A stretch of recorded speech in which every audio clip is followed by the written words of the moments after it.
네, 여러분 반갑습니다. 오늘 한국사 7번째 시간 후삼국 통일과 체제 정비에 대해서 살펴보도록 하겠습니다. 자, 후삼국 통일은 어느 나라가 있죠?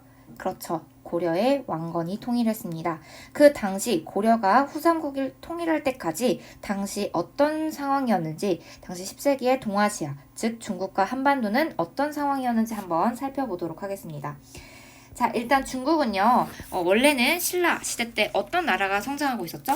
통일했죠? 그렇죠. 바로 중국의 당나라였습니다. 당나라가 강대국으로 성장하다가 점차적으로 절도사라는 군사 세력과 그리고 농민 반란으로 인해서 당나라는 멸망하게 됩니다. 자, 이렇게 중국 세력이 멸망하게 되니까 당시 어떤 애들이 활개를 치냐? 바로 북쪽에 있었던 북방민족, 대표적으로 우리 배웠죠. 거란이 있습니다. 거란과 같이 북방민족들이 이제 중국 세력과 그리고 발해를 압박하기 시작합니다. 그리고 당나라가 멸망했으니까 다시 여러 개의 나라로 쪼개지게 되는데요. 그 시기를 바로 5대 19 분열기다라고 얘기합니다. 네, 그러니까 지금 중국은 중국 세력은 약해진 걸 보고 있죠. 자, 그러다 이 분열기를 다시 누가 재통일하냐? 바로 송나라입니다. 네, 송나라고요. 그리고 송나라 플러스 이 거란 애들이 점차 이 5대 19 사이에 성장을 하면서 나라를 건립하니 그것이 바로 요입니다. 송나라와 요가 대립하는 형세로 나아가게 되고요. 자, 우리 중국 말고 한반도는 그럼 당시 어떤 상황이었냐? 자, 신라 말에 어떤 세력이 성장했죠? 그렇죠. 호족 애들이 성장하게 됩니다. 그러면서 호족이 점차 세력을 커지면서 자신의 근거지에서 나라를 건립하니 그것이 누구다? 네, 맞죠? 바로 견훤의 후백제고요. 그리고 궁예의 후고구려입니다. 그래서 다시 후삼국 시대로 다시 나아가게 되는 그런 형세를 보고 있습니다. 자, 이렇게 후삼국, 다시 한반도도 분열되어 있는 이 상황을 나중에 누가 통일하죠? 그렇죠. 바로 왕건입니다. 자, 근데 이 왕건은요, 바로 왕이 된 것이 아니라요. 자, 우리 궁예 밑에 휘하에 들어가서 성장하고 있었습니다. 그리고 왕건 출신은 바로 송악, 그러니까 지금의 개성인 호족 출신입니다. 네. 호족 출신으로서 성장을 하고 있었고 궁예 밑으로 가서요 엄청나게 활약을 하고 있었습니다. 당시 후고구려랑 후백제랑은 사이가 안 좋았는데요. 후백제의 영토였던 나주 금성 지역을 점령하면서 계속해서 왕건이 성장하는 모습을 보고 있었습니다. 근데 우리가 알고 있죠. 자, 이 궁예가 점차적으로 어떻게 됐죠? 그렇죠. 바로 계속해서 본인이 미륵불이라고 자처를 하면서요. 자신이 미륵불을 환생한 사람이다. 그러니까 내 말을 들어야 된다라는 식으로 이제 자기 멋대로 통치를 실시하게 됩니다. 네, 그러면서 가혹하게 통치를 하니까 당연히 백성들에 대한 민심도 이제 상실을 하게 되죠. 그리고 이걸 지켜보고 있었던 신하들도 이젠 안 되겠다. 뭔가 왕위를 교체해야겠다라는 생각이 들게 되고요. 그 왕위 교체 그 다음 주자가 왕건이라고 많은 신하들이 생각을 했던 거죠. 그래서 이 왕건은 신하들의 당시 호족들의 추대로 인해서 국왕으로 왕건이 마지못해 즉위하게 됩니다. 마지못한 척 즉위한 거겠죠. 그래서 이제 왕건이 국왕으로 즉위하면서 나라 이름을 바로 뭐로 바꾸냐? 네, 그렇죠. 고려로 바꾸고요. 수도는요? 네, 원래 궁예가 수도를 몇 번 옮겼는데 그 다음 수도가 철원이었습니다. 네, 철원에서 다시 본인의 근거지인 어디로 옮겼다? 네, 그렇죠. 송악으로 옮기게 됩니다. 자, 그래서 이제 고려가 이렇게 건국이 됐는데요. 그럼 고려, 그 다음에 후백제, 그리고 신라, 이렇게 지금 다시 후삼국으로 나뉘어 있는 거죠. 자, 어떻게 그러면 왕건이 통일을 했냐? 당시 상황을 보면요. 당시 후백제 세력을 견제했습니다. 그렇죠. 견훤 세력과 사이가 안 좋고요. 또 이 견훤은요, 신라의 당시 왕을 죽일 정도로 신라와 사이가 좋지 않았습니다.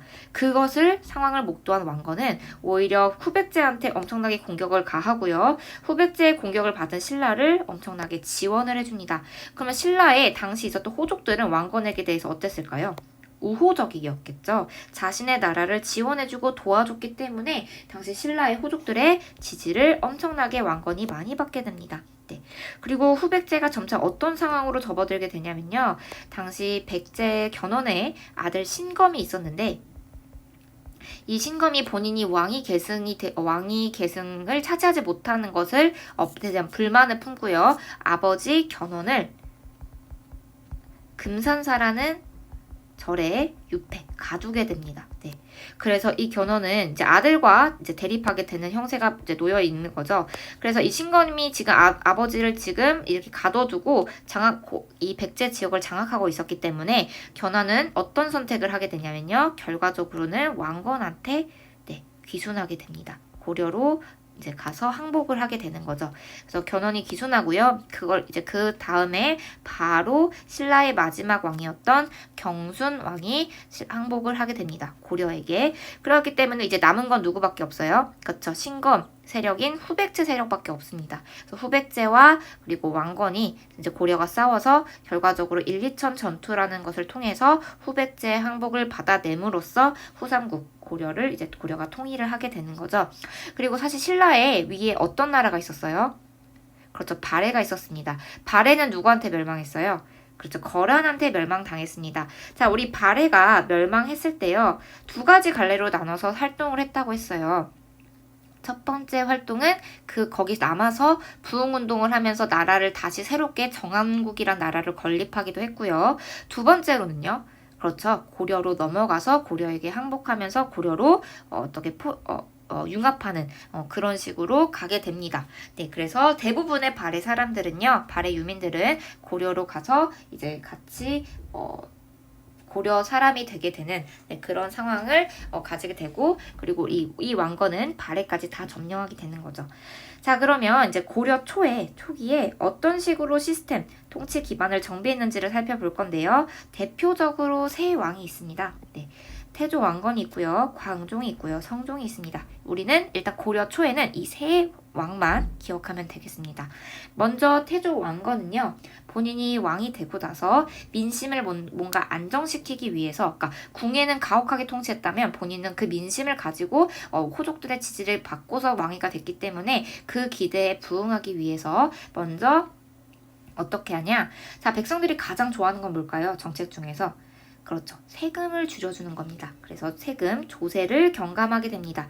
자, 두 번째로는요. 백성들 중에서도 가난한 빈민들이 있습니다. 가난한 자들을 구휼하기 위한 제도를 설치하게 되는데요. 자, 봄에 빌려주고 가을에 갚는 거. 자, 고구려에서 고국천황은 이 법을 실시했습니다. 어떤 거였죠?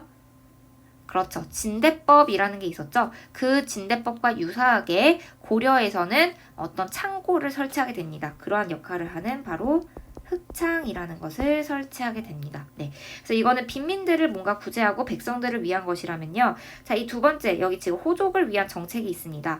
자, 호족은 호족과 관련해서 왕건은 고민이 많았어요. 왜? 본인의 힘으로 왕위가 올라간 거기보다는 호족들, 신하들의 어떤 추천으로 인해서 왕위가 됐기 때문에 호족들이 당시 왕이 올랐었을 때 호족들의 힘이 셌던 거죠. 그러니까 이 호족들을 조금 억누르고 뭔가 컨트롤하기 위해서 왕건이 여러 가지 고심한 끝에 당근과 채찍을 준비하게 됩니다. 자, 먼저 포용, 당근책으로 뭐가 있냐면요. 호족을 네 편으로 만듭니다. 어떻게 네 편으로 만들어요? 네, 맞죠. 가장 쉬운 건 호족의 여식들, 그러니까 자제들과 딸과 혼인하는 겁니다. 그래서 각국의 호족의 딸들과 혼인을 하게 되고요.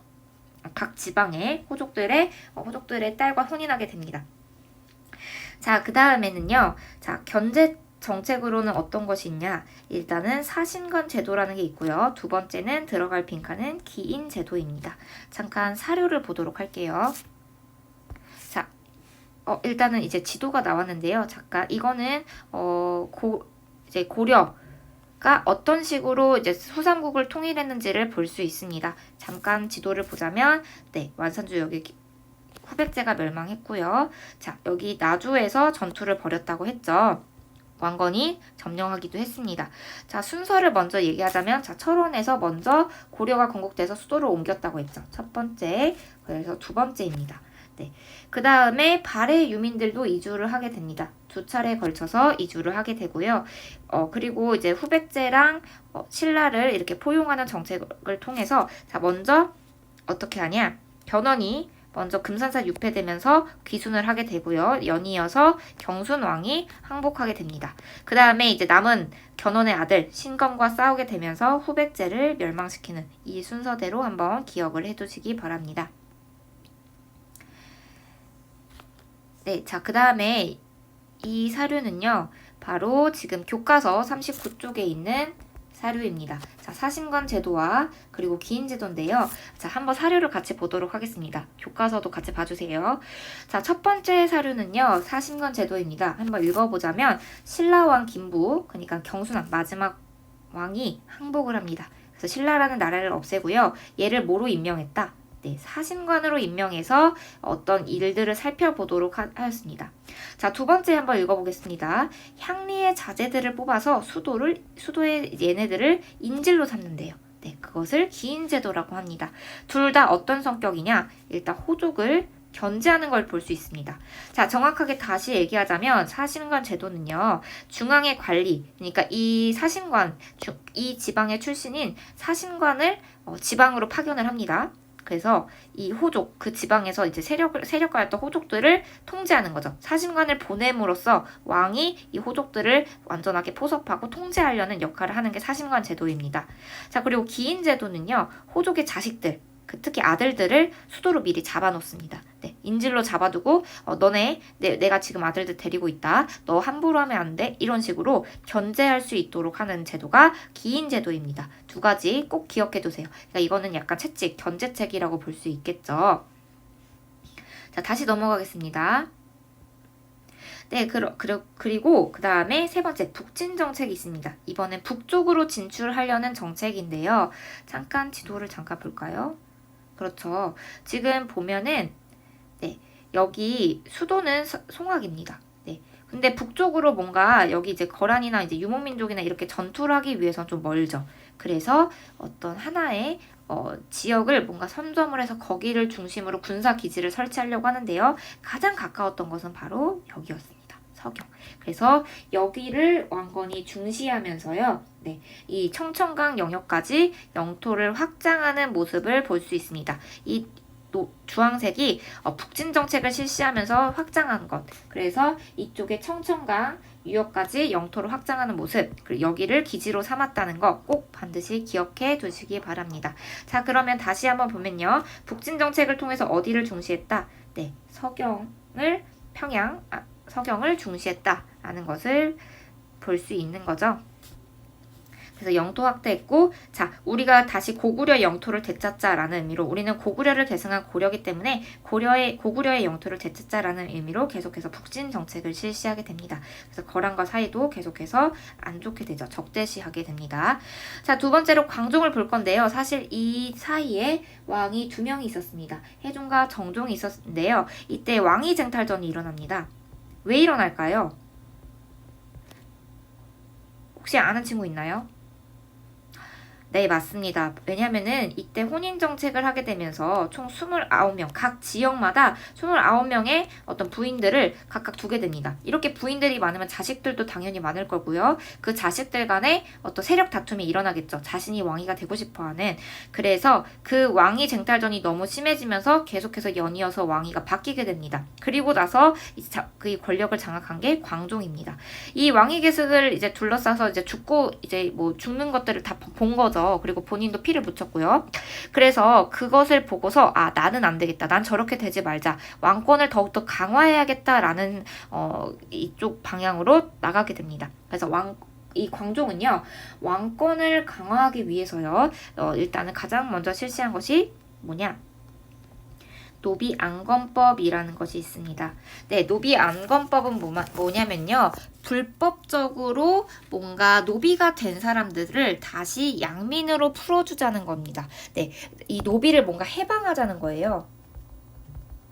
불법적으로 노비로 됐던, 그러니까 후삼국을 통일하는 과정에서 포로로 잡힌 원래 양인이었는데 노비가 된 사람들도 있고요. 강압적으로 노비가 된 사람들도 있었습니다. 이 노비들은 보통 호족들의 어떤 경제적이고 그리고 군사적인 어떤 그 군사력을 군사적 기반이었기 때문에 이 노비가 많으면 많을수록 호족의 권위는 커질 수밖에 없었던 거죠. 그래서 이것을 광종이 막고 호족의 권한을 약화시키고자 노비 안건법을 실시해서 이 군사력 경제적 기반인 노비들을 풀어주게 됩니다. 네, 그래서 그걸 노비 안건법이라고 하고요. 두 번째로는 이 고려를 세웠던 공신들과 그리고 좀 힘이 셌던 호족들을 다 숙청하게 됩니다. 자신에 반하는 그런 호족들을 과감없이 죽이게 되고요. 이렇게 많은 사람들을 적으로 둘렀으면은 자기 편도 만들어야겠죠. 그러기 위해서 뭘 해야 되냐? 인재를 양성해야 됩니다. 자, 인재를 양성할 때 자신의 개혁 뒷받침할 세력들을 양성하고자 할 때 드디어 뭘 실시하게 되냐면요. 드디어 처음으로 과거제라는 시험이 실시되게 됩니다. 네, 이거 꼭 기억해 두세요. 자, 그리고요, 이제 공복제도는 뭐냐면요. 관리들의 옷 색깔에 따라서 위계 질서를 나누는 거예요. 서열화시키는 거죠. 그래서 위계 질서를 확립했다. 볼 수 있습니다. 그리고 광종은 또 본인의 어떤 권위를 과시하기 위해서 자신이 왕권이 강화되는 모습을 보여주기 위해서 원래 중국 황제국들만 쓸 수 있는 연호도 심지어 사용을 하게 됩니다. 그때 연호는 뭐라고 부르냐면요. 광덕이라는 연호도 사용하게 되고요. 준풍이라는 연호도 사용하게 됩니다. 기억해두세요. 그래서 본인을 황제라고 자처하면서 개경, 송악의 수도를 황제의 수도다라고 해서 황도로 자칭하면서 계속해서 본인의 권위를 과시하는 측면이 있습니다. 그래서 광종은 왕권을 본인의 권한을 강화하기 위한 계속적인 노력과 여러 가지 시도를 했구나라는 것을 보면 되겠습니다. 그래서 조금 광종 때는 시기가 좀 혼란했다 오히려 라고 볼 수 있고요. 완전 체제가 안정된 시기는 바로 이 성종 때입니다. 네, 성종 때는요 대표적인 인물 이 최승로라는 인물이 28개의 개혁안을 제시해서 들고 옵니다. 네, 그거를 왕에게 뭔가 개혁안을 제시하는 걸 시무라고 표현하는데요. 시무 28조라고 합니다. 그래서 여기서 제일 특별한 거는 뭐냐면요. 유교 중심으로 통치체제를 정비하자고 합니다. 네, 그러니까 모든 시스템을 유교적으로 다 바꾸자라는 거죠. 그래서 당나라로부터 이성육부제라는 제도를 가지고 오게 되고요. 자, 우리 배웠죠? 발해에서도 삼성육부제 배운 것처럼 고려는 그걸 조금 더 자기 스타일로 바꿔서 이성육부제를 마련하게 됩니다. 그리고 드디어 학교를 설립하게 되는데요. 자, 신라에는 어떤 학교가 있었다? 그렇죠. 국학이 있었고요. 자, 발해에는요. 네, 주자감이 있었죠. 자, 그럼 고려는 어떤 학교가 있었을까요? 네, 바로 국자감입니다. 기억해두세요. 국자감을 설치하게 됩니다.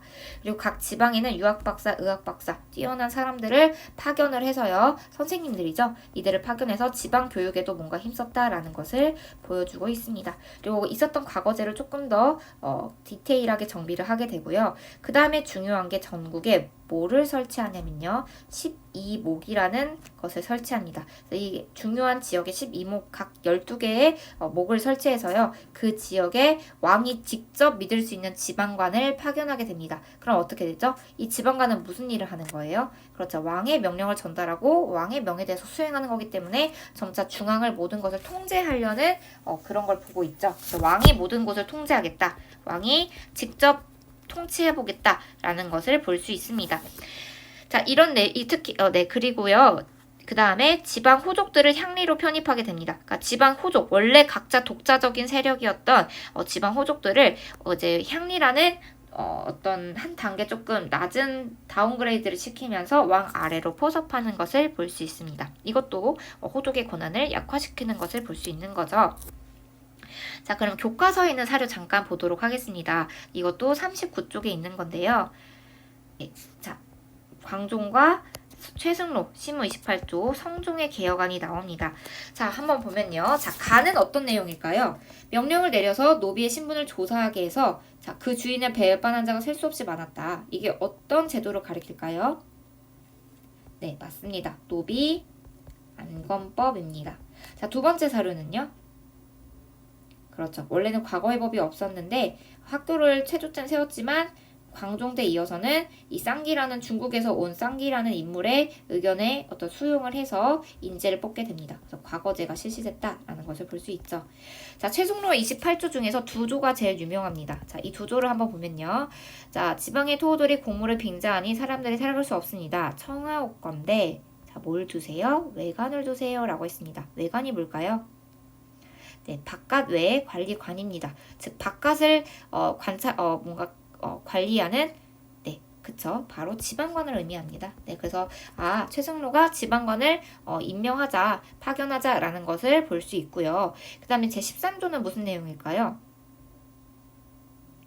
봄에는 연등을 설치하고 겨울에는 팔관을 베푸는 건데 이게 약간 쓸모가 없다는 거죠. 오히려 많은 사람들이 동원되고 그러니까 노역이 너무 번거롭기 때문에 너무 번거롭다. 그러니까 이런 것들을 뭔가 폐지하자라는 축소시키자라는 의미를 담고 있습니다.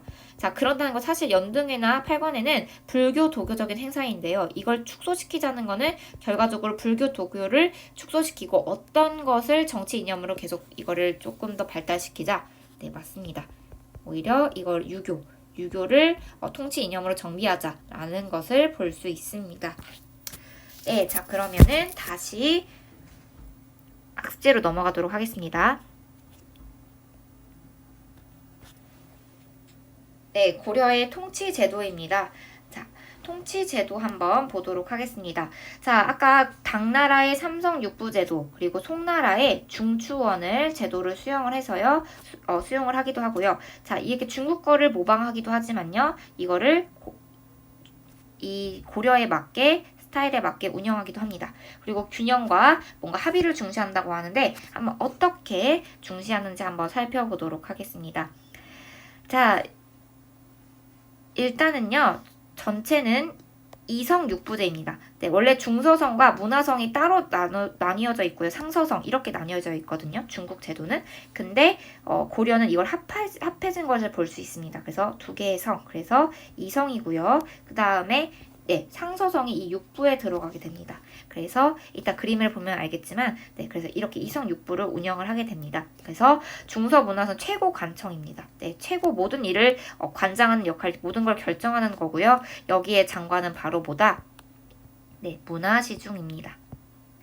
자, 그리고 상서성에서 이제 육부와 관련된 일들을 이제 여기가 총괄을 하고요. 이 육부가 실제적으로 모든 일들을 집행한다고 보면 되겠습니다. 그리고 군사 기밀, 그러니까 군사적인 기밀과 왕명을 전달하는 기구는요. 바로 중추원입니다. 그리고 어사대는요. 관리들의 뭔가 비리를 감찰하는, 자, 암행어사 떠올리면 뭐죠? 그렇죠. 감찰이죠. 그래서 어사대는 감찰 역할을 하고요. 삼사라는 곳은요. 곡식의 화폐나 출납, 약간 은행, 국고은행 역할을 많이 하게 됩니다. 약간 한국은행 같이 그런 역할을 하는 게 삼사다라고 생각하면 되겠습니다. 그리고 이 대가는요. 약간의 언론기구이자 뭔가 여러 가지 권력기구를 견제하는 기구로서 담당하는 게 대간입니다. 근데 이 대간은 합쳐져 있어요. 바로 뭐냐면요. 중서문화성에는 사실 두 가지의 관리가 나뉘어져 있습니다. 바로 재신과 그리고 낭사라는 걸로 나뉘어져 있고요. 그리고 중추원은요. 크게는 추밀이라는 애들과 그리고 승선이라는 애들이 있습니다. 얘가 높은 관직이고요. 그 다음 낮은 관직이 얘네입니다. 근데 그 중에서 이 대간이라는 견제, 언론기구를 하는 건요. 이 중서문화성의 낭사와 그리고 어사대가 같이 힘을 합쳐서 얘네를 대간이라고 부릅니다. 네, 그래서 여기 들어갈 거는 낭사입니다. 그래서 이 낭사 같은 경우에는요. 왕권을 견제해요. 네, 여기 나왔죠. 왕권을 견제합니다. 그래서 왕이 뭔가 직접적으로 독단적으로 그 모든 정책을 결정할 수 없고요. 낭사의 어떤 심의와 그리고 어떤 얘네들이 거부권도 있고 그리고 관리도 마음대로 임명할 수 없기 때문에 낭사를 거쳐야 되기 때문에 왕권을 견제하는 측면에서 낭사를 볼 수 있고요. 자, 어사대는 왕권보다는 누구를 견제하고 감시할까요? 그렇죠. 관리들입니다. 왕의 관리들을 감시하는 역할을 하는 게 어사대입니다. 그래서 뭔가 왕권과 여러 가지 권력 기구를 견제하는 역할을 하는 게 대간이구나. 네, 라고 보면 되겠습니다. 그래서 네, 균형을 추구하고 있죠. 어느 한쪽에만 쏠리는 게 아니라 왕권만 강해지고 또는 관리들만 강해지는 게 아니라 각각 이렇게 다 균형적으로 권력을 나뉘어지고 있고 서로 견제하고 있구나라는 것을 볼 수 있고요. 자, 이제 그 다음에는 이 제도는요, 두 가지 이 기구들은요, 임시기구인데요, 고려만 있는 제도입니다. 네, 고려 스타일, 고려만 있는 제도인데요, 들어갈 말은 바로 도병마사와 식목도감입니다. 네, 그래서 이거는 임시회의기구예요.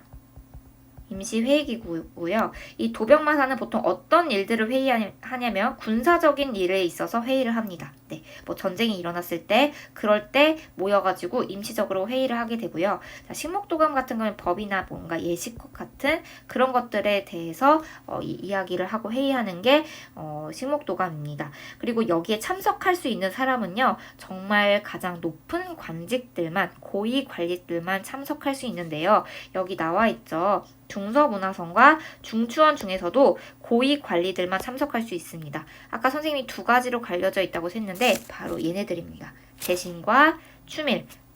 얘네들이 높은 관직인데요. 고위 관리들 얘네들만 참석을 하게 됩니다. 그래서 중요한 내용들을 결정하고요. 고려의 독자적 기관이라는 건 고려에밖에 없는 기구다라고 생각하면 되겠습니다. 네.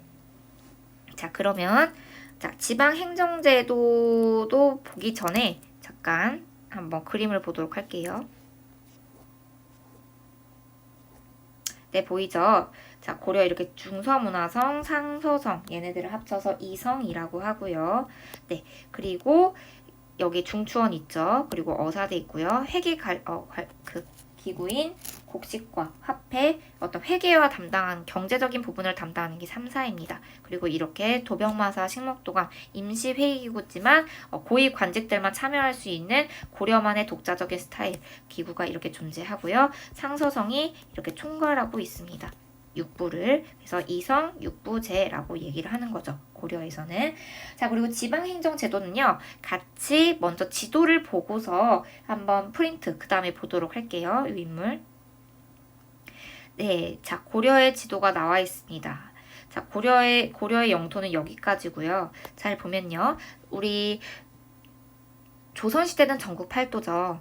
자, 그리고 통일신라 때는 전국을 어떻게 나눴죠? 그렇죠. 통일신라는 네, 맞죠. 구주, 오소경으로 나눴습니다. 잘 기억하고 있네요. 자, 그리고 고려는요. 자, 고려는 일단은 개를 보니까 두 개가 있죠. 그래서 두 개. 그리고 도는 몇 개예요? 경기 있고요. 하나, 둘, 셋, 넷, 5개입니다. 그래서 경기, 그리고 전국을 5도, 그리고 양계로 나누게 됩니다. 네. 5도 양계가 즉 고려의 행정 제도이고 행정구역인데요. 일단은 왜 여기를 전국을 5도가 있고 왜 따로 북계 동계로 나눴을까요? 각각 하는 일들이 다릅니다. 그러니까 여기는 일반 행정구역이고요. 그럼 북계 동계는요? 네, 알다시피 국경지대입니다. 특히 여기 북방을 방비하는 지대이기 때문에 여기를 북계라고 하고요. 그럼 동계는 어느 나라를 특히 견제하기 위해서 여기를 이렇게 동계라는 것으로 설치를 했을까요? 국경지대로. 그렇죠. 일본을 경계하기 위해서 동계를 설치하게 됩니다. 그래서 이게 두 개이기 때문에 양계라고 표현을 합니다. 자, 그러면은 일단은 전국 5도에는 누구를 파견하냐? 자, 지방관을 파견하는데요. 이름을 행정 애들만 파견한다. 행정만 담당하는 애들입니다. 그래서 안찰사라는 애들을 파견하게 됩니다. 네.